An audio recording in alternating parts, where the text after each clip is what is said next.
Nous en serons au temps des cerises, et gai rossignol et merle moqueur seront tous en... C'est la lutte finale, nous pour nous et demain, l'internationale sera... Oh, et partisans, ouvriers et paysans, c'est l'alarme. Ce soir, l'ennemi connaîtra le prix du sang et les larmes. Allons au devant du matin, debout, rappelons, chantons au vent, debout, allez. Je suis communiste, à ce qui paraît, rien d'héroïque, oui, mais je suis communiste. Bonjour Daniel Laurent, merci de nous accueillir dans ta charmante demeure et d'accepter de répondre à nos questions.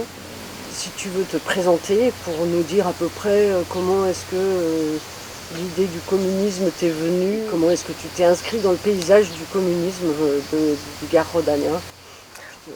Oui, bon, ben, Daniel Laurent, né Gaillac, je suis né à Alès, Ouais. voilà, quartier de Rochebelle, donc au pied du Crassier. Ah, d'accord. Voilà, je ne sais pas si vous savez ce que c'est que oui, le Crassier. oui, oui, D'accord, bon, c'est bon, je suis fille de mineur. Donc, mon père était mineur de fond à Rochebelle. Non mais alors du coup ton papa, lui, il était...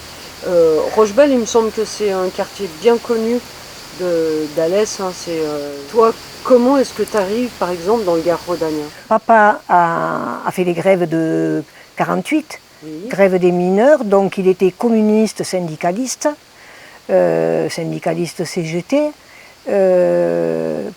Pendant les grèves qui ont duré, disons, au moins 3 mois, suite à... Il y a eu son arrestation sur le carreau de la mine.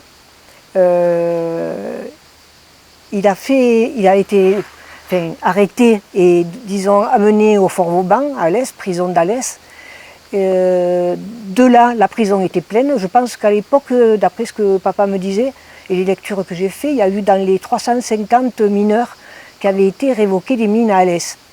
Donc, papa a été ceinturé par un CRS et il a été dit qu'il portait des explosifs sur lui. Papa m'a toujours dit que ce n'était pas vrai, il a nié, mais bon, il a été arrêté.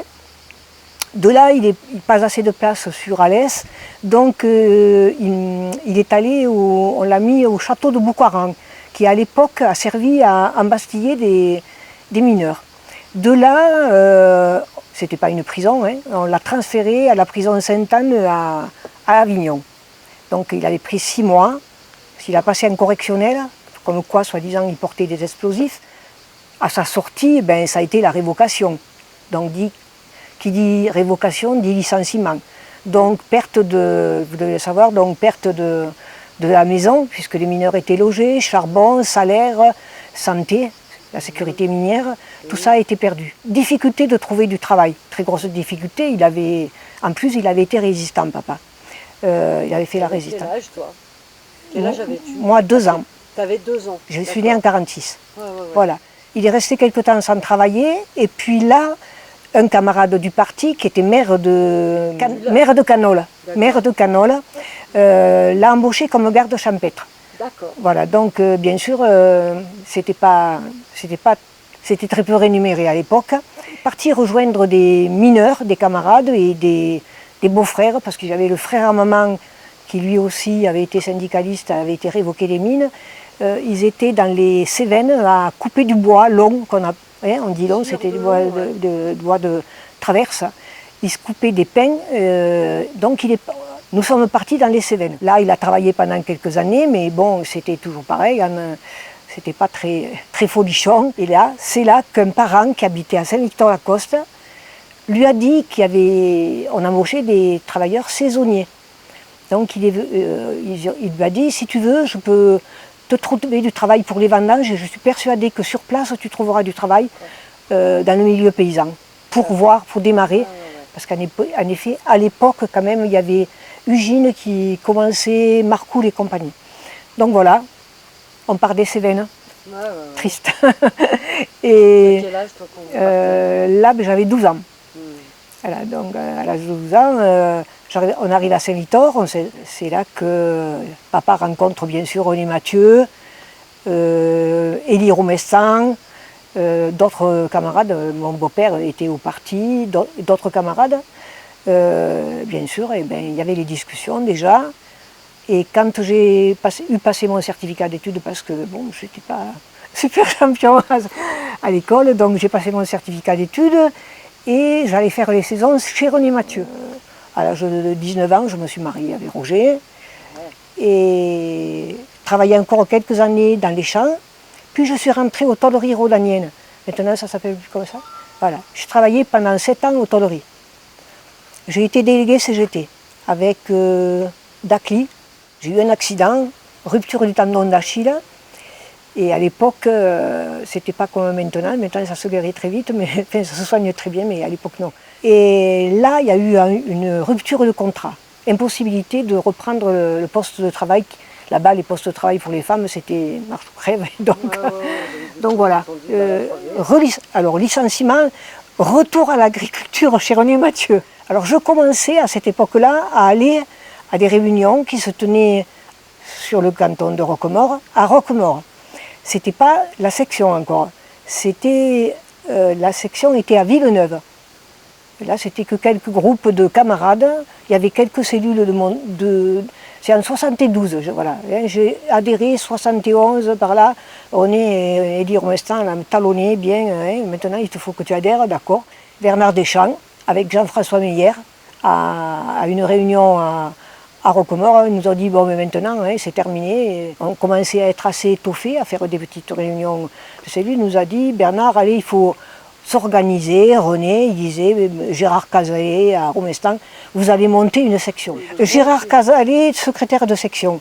Bon, ben, Gérard était au top pour ça parce que il était vraiment, c'est vrai, il était bien pour l'organisation, disons, organisation de ce qui était de prendre en compte que les cellules se réunissent, tout ça, organisation des lotos, organisation des réveillons. René était au bureau aussi, je me souviens, bon, mais il y a beaucoup de camarades, Alain Bonnefoy, Maurice Bonnefoy. À la section, il y a eu Ginette Jourdan, qui a été élue au bureau aussi. Elle était conseillère municipale à la mairie de Tavel. On faisait la compétition toutes les deux. La compétition, c'était d'arriver à vendre 100 vignettes de laisan. Voilà. Et donc, on en vendait des fois 85. C'était toujours Ugine qui passait devant nous, qui vendait la centaine. Parce qu'à l'époque, ils étaient quand même 1700 salariés. Et je pense qu'à l'époque, ils étaient 80 au parti. Voilà. Donc, nous, à la section, on était à l'époque, dans 73, 74, tout ça. Jusqu'à 300, 320. Après, on est monté à 350. Il y avait André Brouillet, qui au départ était qu'un syndicaliste. Moi, je l'ai connu en tant que syndicaliste, communiste aussi, mais il a été, comment on dit là, intégré à la section un peu plus tard. Je ne sais plus vraiment en quelle année. Il a été secrétaire de la cellule d'Ugine. Je pense que c'est lui qui l'a créé d'ailleurs. C'est lui qui a dû créer la cellule d'Ugine Acier. André, c'était le copain qui était politique. Disons, le copain politique, ben, c'était lui qui nous aidait à analyser, par exemple, quand on faisait la préparation de congrès, la préparation des conférences de section. Alain Bonnefoy était à la propagande. Déjà, je pense que lui, il devait être peut-être élu au comité fédéral à l'époque. Il a beaucoup travaillé à la venue de Pierre Juquin, je me souviens de ça. La venue de Pierre Juquin à l'Ardoise, à cette époque-là, ils annonçaient des licenciements à Ugine, 350 licenciements. Pierre Juquin, eh bien, il était membre du comité central à l'époque. Ouais. Il était venu surtout pour soutenir les travailleurs en lutte. Sur la section de Roquemaure, pas mal de cellules vendaient la Marseillaise tous les dimanches. On allait au porte-à-porte et on vendait. Ça, c'était pas uniquement, on a fait ça pendant des années, pas uniquement pendant les campagnes électorales. On avait créé ça d'abord pour qu'il y ait justement des, comment c'est qu'on appelle ça là, des correspondants de la Marseillaise, qui prennent les photos. Je me souviens, il y avait un camarade de Simaz, il était de Bagnoles. Voilà, ben oui, on m'a proposé l'organisation. Ouais. Donc l'organisation, c'était, à l'époque, c'était bien sûr le suivi des cellules, le placement des cartes. En même temps, bon, ventilation des cartons de loto dans les cellules, récupérer, bon, je faisais aussi ça, récupérer l'argent, ventiler les vignettes de lézan, puisqu'il y en avait quand même pas mal.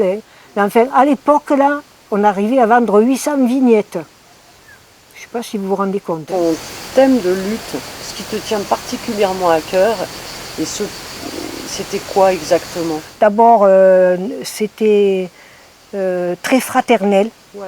Très fraternel, on a été une équipe soudée. Nous, voilà, on a été pendant très longtemps, oui, voilà, nous étions une équipe de camarades, nous sommes devenus des amis. Nous étions un noyau, on se battait, ben oui, pour l'amélioration de la vie. Qui était à l'époque au Parti communiste. C'était un tout, moi. Voilà, c'était un tout. Il y avait la lutte. Il y a eu une réunion à Saint-Victor-Lacoste. Pas une réunion, une soirée à Aragon. Ouais. Tonio Bastaroli a fait une soirée, c'est René Mathieu qui l'a organisée. Et c'est à cette soirée, Bernard Deschamps était là, était venu. Et il a dit à René, ben maintenant, il va falloir que tu te présentes au municipal. C'était en 77, je pense, si je ne me trompe pas. Parce que voilà, René, quand même, c'était le syndicaliste, il était paysan, mais il était très engagé au MODEF, René. Et des batailles, il y en avait, et puis il était très engagé au parti. Je crois que René a été aux jeunesses communistes. Ouais. D'ailleurs, oui, il nous le disait assez, avec Adrien Orbart. Et c'est pour ça que là, à un moment donné, donc ils m'ont demandé à moi d'être secrétaire de cellule. Lui, il le faisait se retirer d'être celui qui s'occupait le plus de Saint-Victor en tant que communiste, parce qu'il y en avait quand même déjà quelques-uns, pour qu'il puisse se préparer à ces fameuses élections. Ah, je vous assure, je ne sais pas si vous les copains vous l'ont dit, mais j'avais le seau de colle dans la voiture, les affiches, et je partais travailler, et à 5 h du matin, je recouvrais tout ce qui avait été mis dans la nuit, parce que l'affichage sauvage, ça y allait là. Je peux vous dire que les seaux de peinture de colle sur Bernard et sur René, il y en a eu. D'accord. Voilà. Ouais. Tu faisais ça toute seule, vraiment? Oui, ça ne me faisait rien. Ouais. Non, mais à l'époque, attends, il n'y avait pas le Front National, il n'y avait pas, c'était les gars du village, c'était pas pareil. Hein. Non, moi je me battais pour tout, hein. Il n'y avait pas de... Il y a tout eu. La preuve, il y a une des petites que je gardais, j'avais le badge de Mandela. Et là, je te l'ai peut-être dit, sur la 2 chevaux, devant et derrière. Quand Mandela a été libéré, je suis arrivée à Sainte-Maison, je me dit, Dany, ça y est, Mandela est libéré. C'est pareil, Maastricht, quand on a mené la bataille. Alors moi là, j'étais, tu vois, comme tu dis, tu vois, vraiment, je baignais, parce que à ce moment-là, je travaillais plus, donc j'étais complètement avec les retraités du Ginassier, mais partout sur les marchés, expliquer aux gens ce que ça allait être Maastricht, disons, pour eux. Et il y a eu des réunions qui étaient super, hein, à Bagnoles, avec entre autres François Paco, qui était ingénieur à Marcoule, qui nous expliquait tout ce que ça allait être. Franchement, je me régalais d'aller après, tu vois, au contact et à la bataille, parce que, attends, il y avait la bataille, hein, quand même, si j'avais à cœur l'élection et, disons, la victoire des camarades pour qui je me battais. C'est vrai que je me battais pour ça. Bon, Et du coup, bon, mais je voulais te demander, du coup, tu sais, on avait parlé des anecdotes, des super bons souvenirs. Tu en aurais là Des super bons souvenirs? Ben oui, moi j'en ai, mais pour moi ils sont bons. Et peut-être que... Mais enfin, bon, oui, un exemple, alors là, je ne peux pas dire quand c'était, pour quelle campagne. D'abord, Bernard Deschamps ne venait pas uniquement pour les campagnes, hein, il venait aussi dans les entreprises, très souvent, bon, surtout à Ugine, mais je me souviens un jour, on était à Fiberglass, et parce que là-bas, ils ont clôturé, et on y allait tellement souvent qu'ils ne voulaient plus qu'on rentre, hein, parce qu'on rentrait de force souvent, enfin bon. Alors, une fois, ils voulaient à tout prix qu'on sorte, et bon, il devait y avoir Gérard, André, moi, enfin toujours à peu près pareil, hein, et le directeur arrive, et il était comme ça, tu vois, il montait son pantalon, tellement qu'il était énervé, vous sortez, Bernard a dit non, parce qu'il y avait eu parfois, ou à Ugine, par exemple, ils avaient appelé les flics, voilà, il remontait son pantalon, tellement qu'il remontait, je vous dis pas, enfin, vous voyez, je vous dis pas, le tableau, ben moi ça, franchement, je l'oublierai jamais. Si vous aviez vu comme il était, mais il remontait son pantalon jusque-là. À un moment donné, il y a Mafroboger qui est venu à Tavel. Emmanuel Mafroboger, ben, c'était un syndicaliste chrétien. Donc il était venu à Tavel, à une réunion publique, parce que cette anecdote, c'est quand René se présentait comme conseiller général. Mais voilà, donc je partais avec René, et Mafroboger, la réunion, Bernard Deschamps y était aussi, tout ça, la réunion se passe très bien, impeccable bien sûr, il y avait une salle comble, mais René il était comme ça, lui, quand il était émotif, hein, et en partant, ben, on quitte Tavel, mais rien qu'avec l'éclairage de la voiture, rien qu'avec l'éclairage de la rue.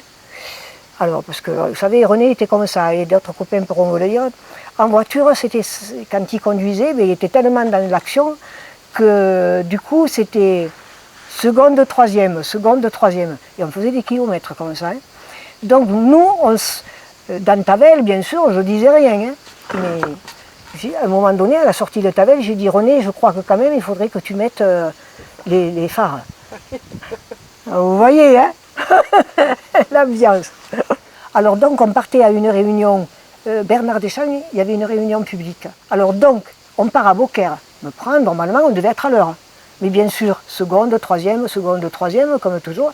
Voilà, on arrive à la réunion. Bernard Deschamps, ça devait être une réunion pour, voilà, pour la députation. Je pense que c'est la députation de l'ADN, ça va être marqué. Alors, on arrive, bien sûr. René, toujours pareil, un tronc de l'air, il se lève, il arrive, il ouvre la porte en grand. Bernard était déjà en train de parler. Et il s'est arrêté de parler. Bon, si vous aviez vu, moi j'avais une honte, parce que tout le monde qui se retourne, ben, vous ne pouvez pas savoir ce que ça m'a fait. Mais Bernard, il s'en est pas rendu compte. Je le lui ai raconté, il m'a dit non, je ne m'en suis pas rendu compte. Alors que moi, bon, ben, quand tu te pointes presque demi-heure en retard, que tu arrives à une réunion, tous les copains qui sont montés avec lui, c'est-à-dire qu'il y en avait qui ne voulaient pas monter avec lui, il avait peur. Ils avaient peur. Ouais. Bon, mais des anecdotes rigolotes, il y en a une autre, je ne sais pas, c'est Clary qui devrait vous la raconter. C'est toi qui vas nous la raconter. Parce que là, Bernard n'y était pas, et Laurette non plus, donc elle ne l'a pas entendu. Par contre, il y a André Brouillet, il y avait Gérard Casalet. Là, c'était pareil, c'était une réunion à la mairie de Saint-Victor. Certainement, une des premières réunions alors Alain Clary était venu, parce que bien sûr, à l'époque, je pense qu'il était maire de Nîmes, puis c'était des camarades qui suivaient la section. Hein. Oui. Ils étaient les permanents, tout ça. Alors, la mairie, il était élu, bien sûr. On était, je m'en souviens comme si j'y étais, dans la salle des mariages. Et donc, juste à côté, là, la salle des mariages, dans ce sens-là, il y avait le bureau du secrétariat. Et à l'époque, René, il était souvent dérangé, il y allait, il ne se contentait pas, lui, le secrétaire, ça ne suffisait pas, il allait faire le secrétaire aussi. Alors, il se levait sans arrêt, et à un moment donné, parce qu'on était en train de préparer la campagne pour la première fois qu'il allait se présenter comme conseiller général. C'est vrai que Clary étant maire, il était monté, pas pour rien. Hein. Et René qui se lève une fois, deux fois, trois fois, d'un coup, quand il revient, il y a Clary qui lui dit, qui le regarde et qui lui dit « On n'est pas là pour enculer les mouches ». Si vous aviez vu René, parce que René, en même temps, il n'était pas osé. Tu lui disais une boutade, enfin un petit peu osé, il rougissait. Pas que pour là, mais là, je vous tiens à vous dire qu'il a rougi. Hein.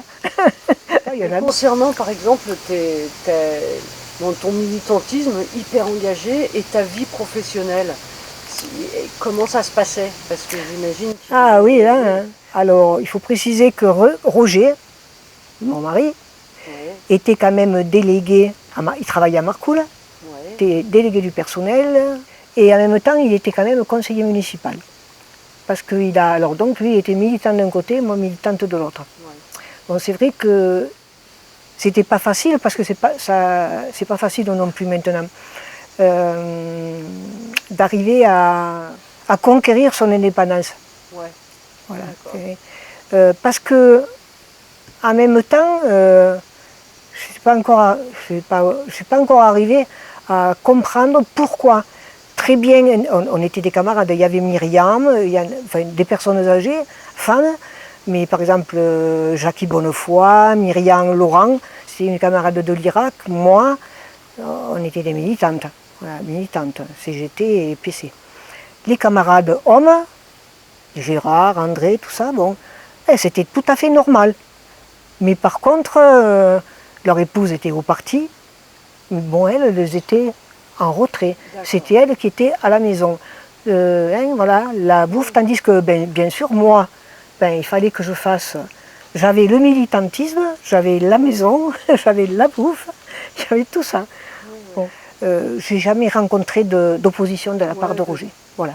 Par contre, quand il fallait aller à des conférences, des journées d'études, 3 jours là, ah là oui, il fallait un peu ferrailler.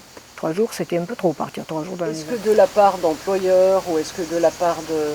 Tu avais des... C'était difficile parfois, tu sais, quand tu es une figure comme ça... Par exemple, un congrès aussi. Alors là, encore plus, parce qu'il a fallu poser les congés, ça a été difficile de poser les congés au patron, et c'était pas au moment où on prenait les congés d'habitude, puis à la maison aussi, parce que j'ai participé à un congrès. Donc, quand j'ai été élue au comité fédéral, j'ai été élue aussi entre-temps au comité fédéral. J'ai été élue à la commission féminine, donc je descendais avec Myriam Laurent.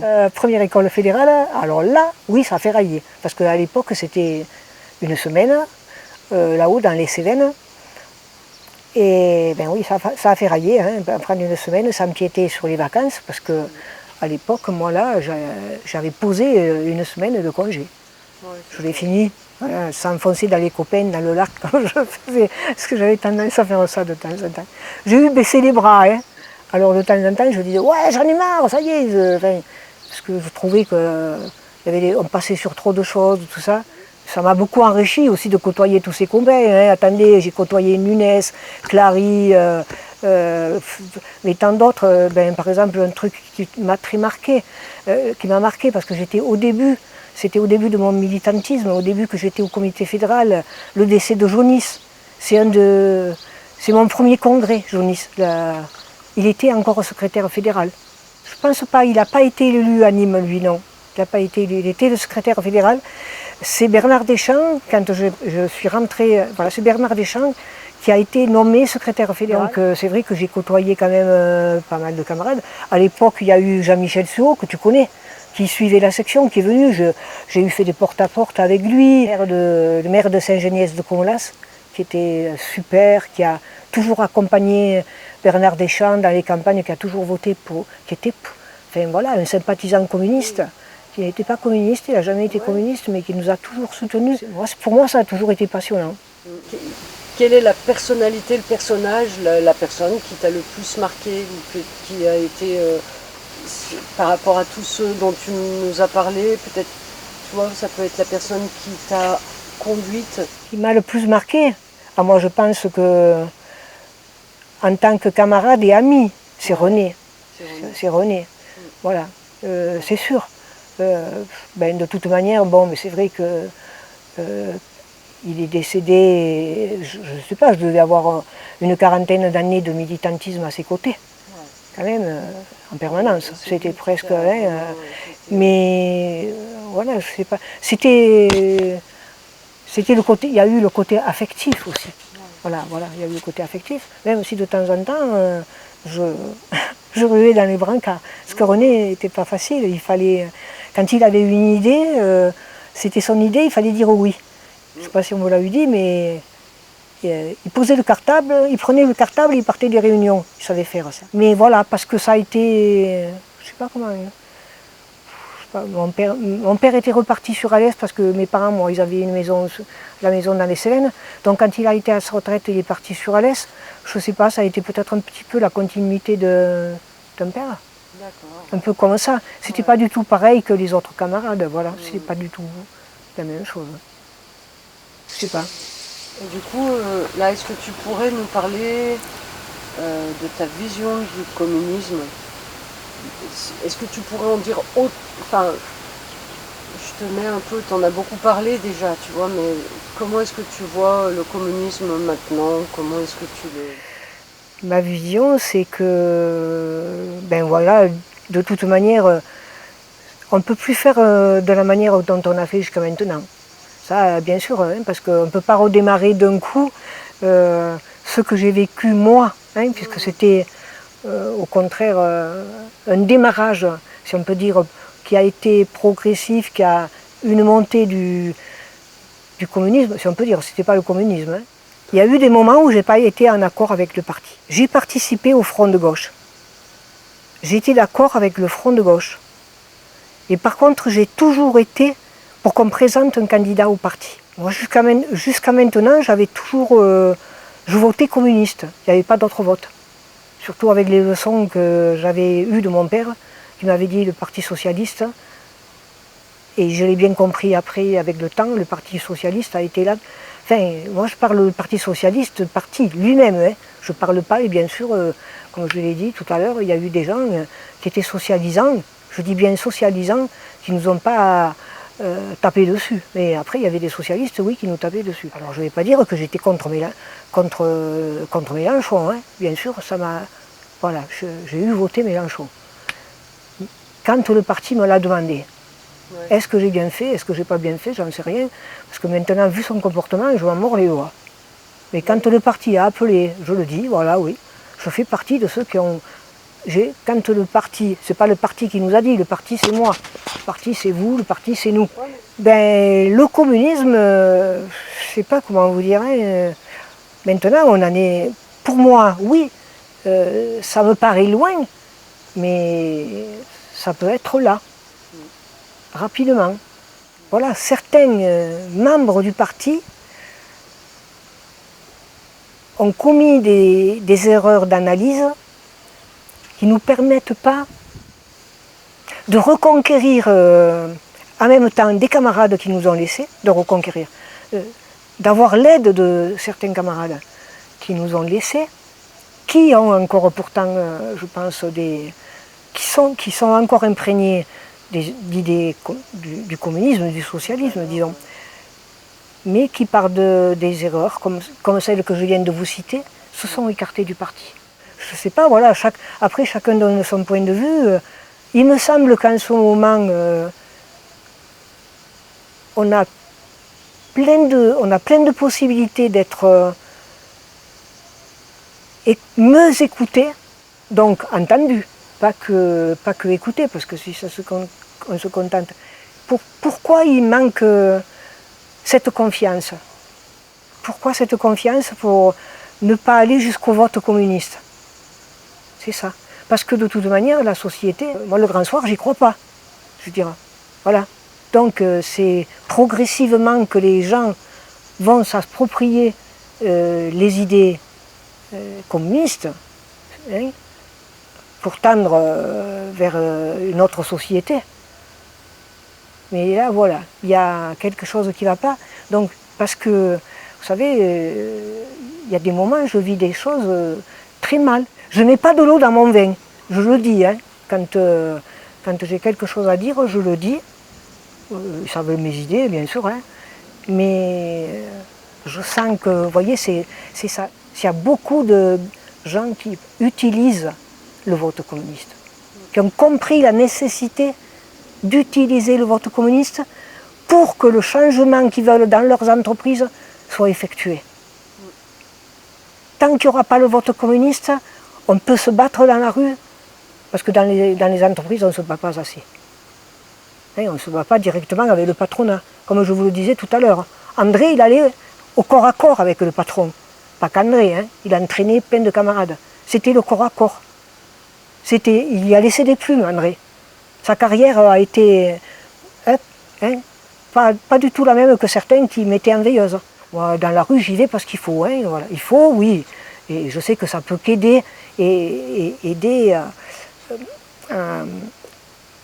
les gens à prendre conscience, les gens les aider aussi à aller peut-être faire un pas plus loin à l'intérieur de l'entreprise. S'ils le font, voilà, si les gens, les citoyens ne comprennent pas qu'il faut utiliser le vote communiste pour changer la société, ben voilà, moi le communisme, il ne peut pas arriver comme ça. Hein. Non, il n'arrivera pas comme ça. Le grand soir, j'y crois pas. Je ne sais pas si je me suis assez fait c'est très bien dit. comprendre. Très bien dit, c'était excellent, ouais. Ouais. Pardon,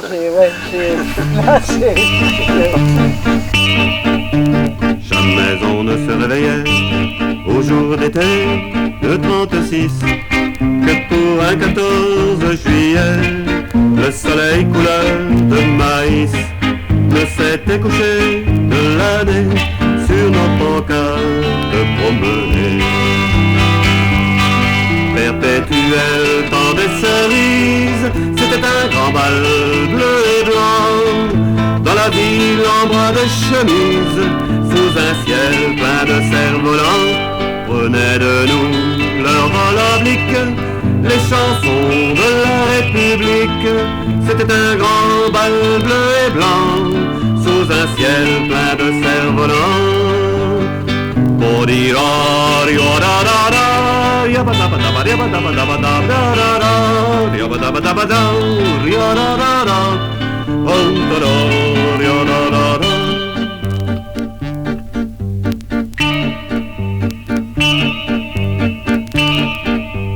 c'était comme une féerie. Aujourd'hui le peuple est le maître. Il se promène dans Paris. Il met ses drapeaux aux fenêtres. Enfants chantaient